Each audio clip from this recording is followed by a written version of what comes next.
I want you to imagine just for a second that your life has completely fallen apart. Like you've lost your apartment in the city, your bank account is totally empty, and you are basically forced to move back into your grandmother's ancestral estate. Right, and we are definitely not talking about some cozy cookies baking in the oven kind of grandmother's house here. Oh, absolutely not. Picture this massive, drafty, cobweb-filled mansion built all the way back in 1660. Oh, wow. Yeah. The front door is solid chestnut, and it has this massive iron bear knocker that literally looks like it wants to eat you. And inside, you find these totally bizarre architectural quirks, like witches' stairs. Which are so creepy. I mean, for anyone who doesn't know, witches' stairs are these staircases built with wildly alternating step heights. Yes, specifically designed to trip up any supernatural beings that might be trying to climb them. Like, that alone would make me turn around and leave. Seriously. But now add the final chilling detail to this scenario.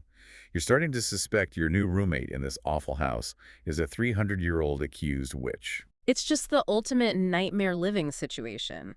You aren't just dealing with a roommate who leaves dirty dishes in the sink, you know. Right. You're dealing with centuries of unresolved trauma that's just like soaked right into the floorboards. Plus, the very real possibility of supernatural vengeance. Which honestly makes this the perfect starting point for us today. We are doing a deep dive into excerpts from the 2026 thriller The Witch by Freida McFadden. It's such a brilliant piece of work. It really is. And our mission today is to unpack how this whole narrative operates on multiple levels. It weaves this modern-day haunted house story with a terrifyingly grounded look at the 1692 witch trials. And I think the key to really understanding the source material is looking at the author's background. Because Freida McFadden, she isn't just a novelist. Right, she's a doctor. Exactly. She is a practicing physician who actually specializes in brain injury. And she applies this incredibly clinical diagnostic lens to the whole story. So it's not just cheap jump scares. No, not at all. Instead of graphic violence, she leans heavily into historical medical anomalies and intense psychological suspense. It gives the horror this really unsettling anatomical reality. Yeah, that medical angle is fascinating. But let's start with our modern-day anchor, Julia. She's 27, she used to be a math tutor, and she prides herself on being fiercely, undeniably logical. She is all about the numbers. Totally. The text mentions this study she cites all the time, which says that 41% of people believe in the paranormal. And Julia firmly plants her flag in the 59%, who think ghosts are just a massive load of nonsense. Right. She's the kid who is, like, busy calculating the terminal velocity of reindeer while everyone else was waiting for Santa. Exactly. Her entire worldview relies on tangible evidence. If she can't measure it, it's not real. Because she deals in variables she can control, right? Equations she can solve. The paranormal just represents pure chaos, which is basically the enemy of mathematics. But despite all that fierce logic, she is absolutely terrified of Pemberton. That's her grandmother's estate in Woodhaven, Massachusetts. Oh, she is terrified. There's this scene where she literally sits in her Ford outside the house for 20 minutes. Just hands trembling on the steering wheel, trying to work up the physical nerve to even walk through the front door. Which is so telling. Right. But I have to push back on this a little bit. If she is so rigidly logical, why does a drafty old house rattle her to her core? I mean, old houses settle, pipes groan, wood expands. That's just basic physics. Well, because the environment at Pemberton isn't just producing generic, architectural noises. The house is actively confronting her logic. How so? It starts before she even steps inside. She sees this distinct flash of a peacock blue dress in the attic window. And then once she actually moves in, her personal items are physically messed with. Oh, right, the hair combs. Yes. Her coral blue hair combs are physically relocated off her blankets. And then there's the most relentless phenomenon of all the light bulbs. The light bulbs blow out constantly. Even the battery-operated ones just short out. It's like sleeping in a museum where the exhibits actively want to evict you. That is the perfect way to describe it. And the wildest part is her great-aunt Ethel, who also lives there, doesn't even blink. She's so casual. She just sighs and says, oh, she's angry. And she is referring to Caroline Eldridge, this woman executed for witchcraft 300 years ago. Ethel talks about this spectral entity like she's just a grumpy upstairs tenant banging on the floor with a broom. And you have to think about what that does to a mathematical mind like Julia's. It would break it. Exactly. When someone whose reality is defined by equations is confronted with consistent, inexplicable physical phenomena, their psychological foundation just starts to fracture. Yeah, the tension in the modern timeline isn't really about a ghost jumping out of a closet. No, it's about watching Julia desperately try to force these bizarre occurrences into a rational box that is just rapidly disintegrating in her hands. So to understand why this house is so hostile and why this ghost might be so angry, we have to follow Julie's investigation into the past. We have to travel back to 1692 to Woodhaven to meet Caroline. And this is where the narrative really shifts from a ghost story into a pure psychological thriller. Because Woodhaven in 1692 is a town being ripped apart by two entirely different kinds of terror. Right, there's the witchcraft hysteria, obviously. Yes, but operating right in the shadows of that hysteria is a very real, very human monster. They have an active serial killer on the loose. He's known as the Night Reaper, and his real name is Jonas Reeve. And he is terrifying. Completely. The sources detail that he has already murdered 4 young maidens by strangulation. The men in town are taking armed shifts on night watch. Families are barricading their doors. There is this palpable, suffocating fear of a physical predator hiding right in their community. And this dynamic presents just a fascinating case study in human psychology. You have a community facing a genuine lethal threat, a literal serial killer. Right. Yet, instead of focusing all their resources on catching him, the town becomes utterly obsessed with hunting witches. Which feels completely counterintuitive to me. Yeah. Why go chasing invisible demons when there is a guy literally strangling people in the woods? It really comes down to the brain's desperate need for narrative control. Okay, unpack that for me. Well, a serial killer represents chaotic, random violence. He is an unknown variable that reminds everyone that life is fragile, the world is dangerous, and literally anyone could die at any moment. Oh, wow. And that kind of existential powerlessness is psychologically intolerable for a community. Ah, I see where this is going. The brain can't handle the randomness, so it creates a narrative it can actually control. Precisely. A serial killer is an invisible threat out in the dark. But a witch is your neighbor. A witch is someone you can point a finger at, put on trial, and execute. It is an evolutionary coping mechanism for profound uncertainty. It's just psychologically easier for a terrified community to project their immense anxiety onto a marginalized scapegoat. Rather than reckon with the horrifying randomness of a human predator. Exactly. If you kill the witch, you restore order to the universe. And in Woodhaven, the town decides their sacrificial lamb is this eccentric old widow named Hitty Atkins. And Hitty's quote-unquote crimes are almost laughable. She visits the cemetery to pray at her deceased husband and son's graves, and she keeps a large herb garden. That's literally it. That's it. But the town collectively decides she's out there chanting hexes for the devil. There is this visceral, ugly scene in the town square where a mob is just hurling apples at Hitty, screaming, "Burn in hell, witch!" It is a really raw display of collective cruelty. And that horrific display is the catalyst for Caroline's downfall. Yeah, let's talk about Caroline. So Caroline Eldridge is Archibald's second wife. She's young, and she actually expects to die of natural causes at a young age because of her family's medical history. Right. But when she sees this mob brutalizing a defenseless old woman, her empathy completely overrides her instinct for self-preservation. Which is amazing, but so dangerous. Very. She physically pushes her way to the front of the screaming crowd and demands they stop.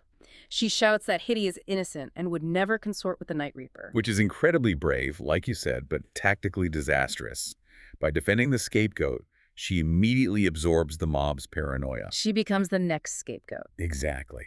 And this plunges us into the sheer Kafkaesque nightmare of Caroline's trial under Magistrate Putman. Just imagine sitting in that 17th century courtroom. Your life is on the line, and the accusations being leveled against you are these petty, neighborly grievances weaponized by mass hysteria. It's absurd. You have Elias Fenn, a local hunter, who formally testifies that Caroline made his meat turn rotten simply by setting up her table too close to his at the market. Or Joanna Radcliffe. Yeah. Joanna tells the court that Caroline politely waved at her on the street, and immediately after the wave, Joanna felt like she was being pricked all over by invisible needles. It sounds totally ridiculous to a modern ear. Right, but the court treats it like forensic science.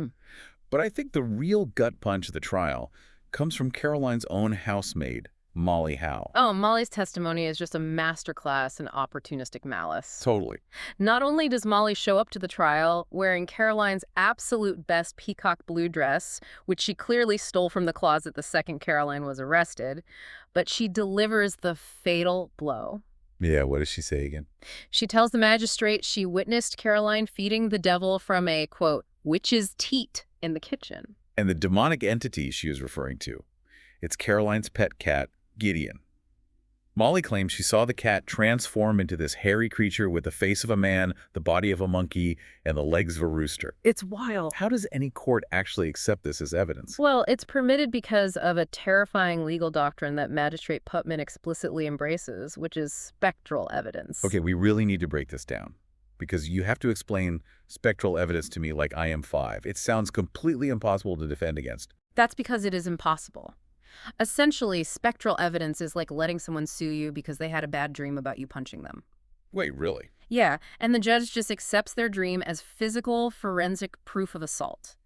It allows accusers to claim that a witch's invisible spirit, or their specter, is physically tormenting them. So if Joanna says, Caroline's invisible spirit is pinching me right now, Caroline can't prove that her invisible spirit isn't doing it. Exactly. The burden of proof is completely inverted. You are guilty just because I imagined you doing something. It completely removes the need for empirical reality. Putman actually offers Caroline this rigged deal. If she simply confesses and blames Hitty, she might only get a few years in a dungeon. But if she maintains her innocence... She goes straight to the gallows. This is where my brain gets stuck, though. The legal framework is absurd, the accusations are petty, and spectral evidence is obviously a joke. Yet, there is a very real physical reality happening in Woodhaven. Yes. The accusers and dozens of other townsfolk are having actual, violent physical fits in the streets and in the courtroom. Their bodies are rigid, their limbs are thrashing, they are foaming at the mouth. If magic isn't real, what on earth is biologically happening to these people's bodies in 1692? This is where McFadden's background as a physician brilliantly elevates the text. We actually get the answers in the present day when Julia goes on a date with Henry. Right, the historian who catalogs New England artifacts. Yeah. And Henry provides the medical mechanisms behind the quote-unquote magic. The first mechanism he brings up is ergotism.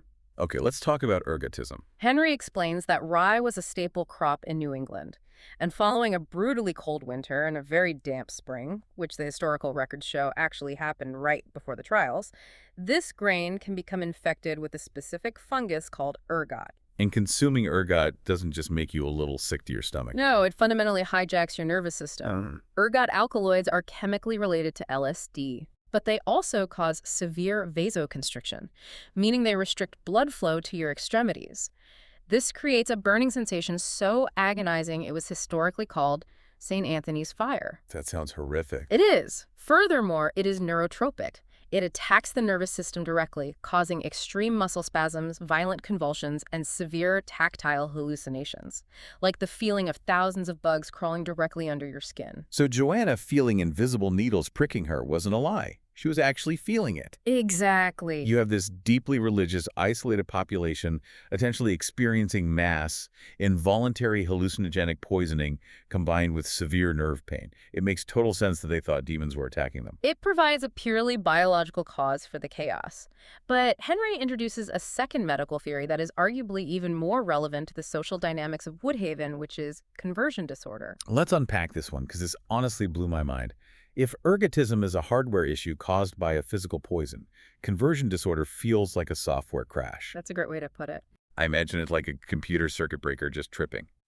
The town's collective brain is receiving so much terror and stress from the fact that a serial killer is roaming their streets that the brain literally shuts down the body's motor functions to prevent a total psychological collapse. That is a highly accurate way to frame it. Conversion disorder is a documented psychiatric condition where extreme psychological trauma physically manifests as neurological symptoms. So the body just acts out the stress. Yes, the stress actually bypasses conscious thought and violently acts out through the body.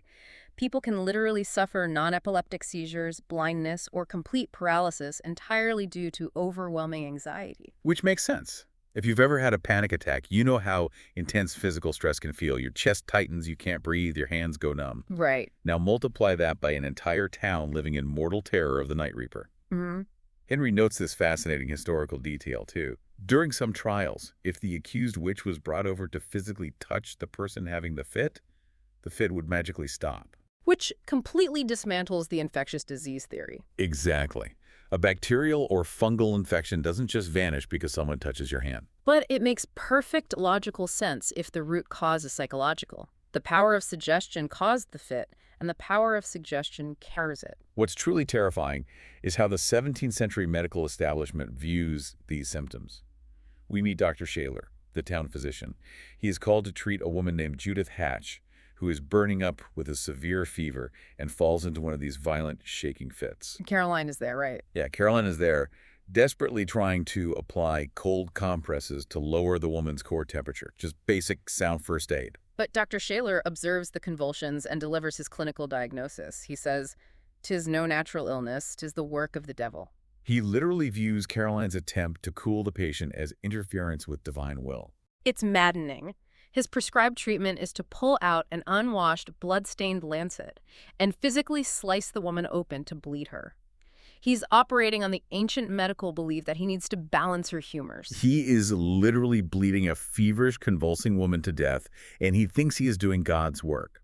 Meanwhile, he views Caroline's wet washcloth as demonic sorcery. It's the ultimate tragic irony. Because Dr. Shaler views biology purely through a supernatural lens, Caroline's empathy is weaponized against her. And her reward for trying to lower a neighbor's fever is getting dragged away and thrown into a subterranean cell to await the hangman's news. The irony of the situation really cannot be overstated. The real monster terrorizing Woodhaven isn't witchcraft at all. It is the lethal combination of systemic medical ignorance and mass hysteria. Which perfectly sets up one of the most brilliant climaxes I have read in a long time. Caroline is locked in this tiny dank cellar sitting in the mud. She looks across the dark room, and who is locked in the cell directly opposite hers? Jonas Reeve. Jonas Reeve, the actual Night Reaper, the man who strangled 4 young women. It is the ultimate confrontation of 2 distinct timelines of terror.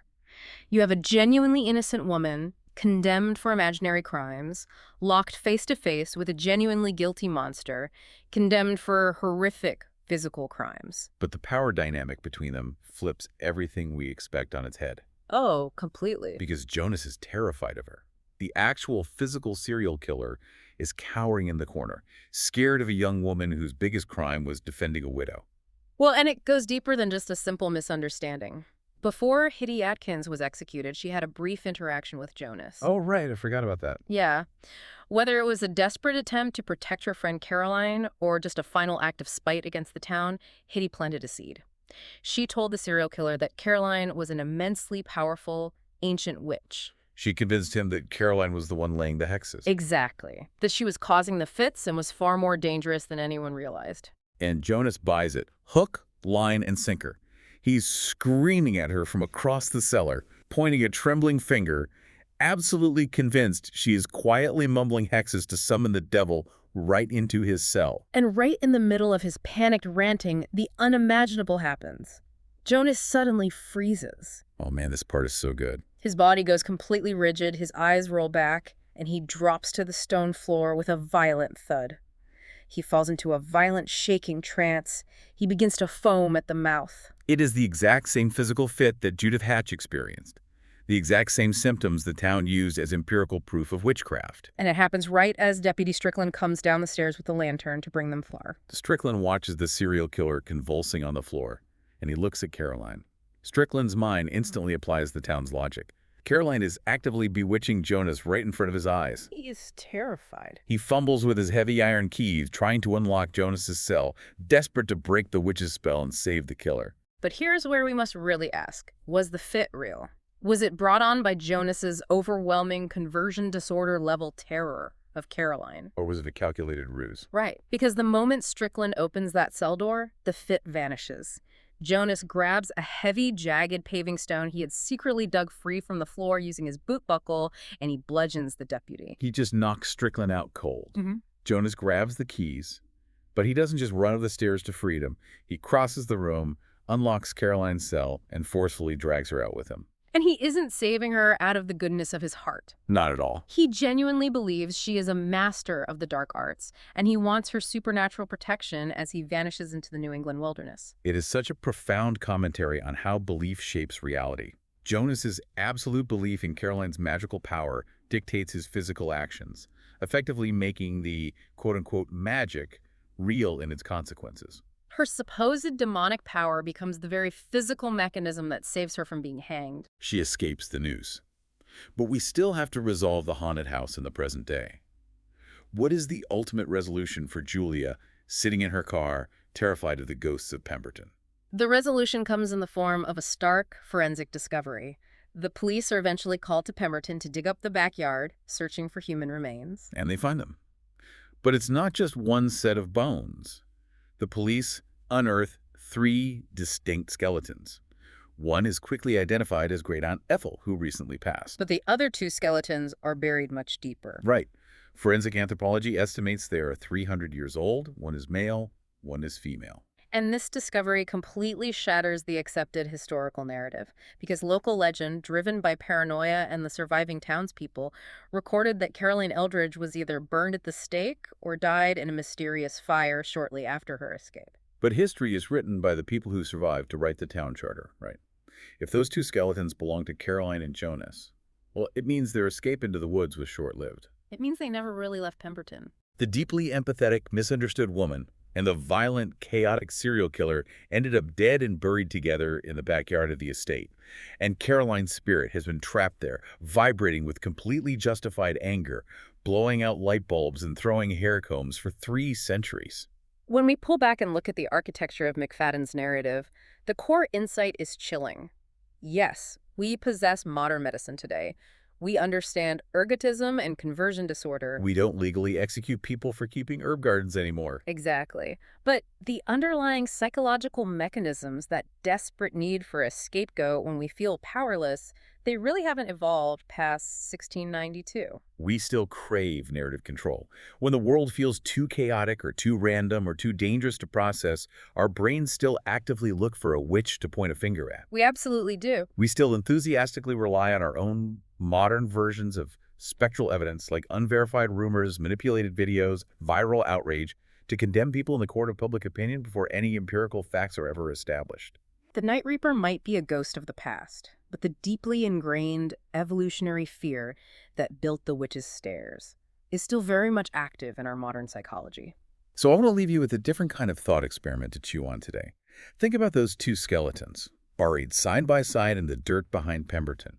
A fiercely innocent woman and a genuinely monstrous serial killer. The history books recorded Caroline as a demonic threat to society simply because she had empathy. But if the town got her legacy so entirely backwards, well, it makes you wonder about the actual Night Reaper. Did history actually remember Jonas Rees as a monster? Or did his charm, his cunning, and his escape allow him to eventually reinvent himself somewhere else? It really makes you wonder, if you dig into the pristine history of the founding fathers of your own hometown, how many celebrated heroes are actually the monsters who just managed to outrun the mob?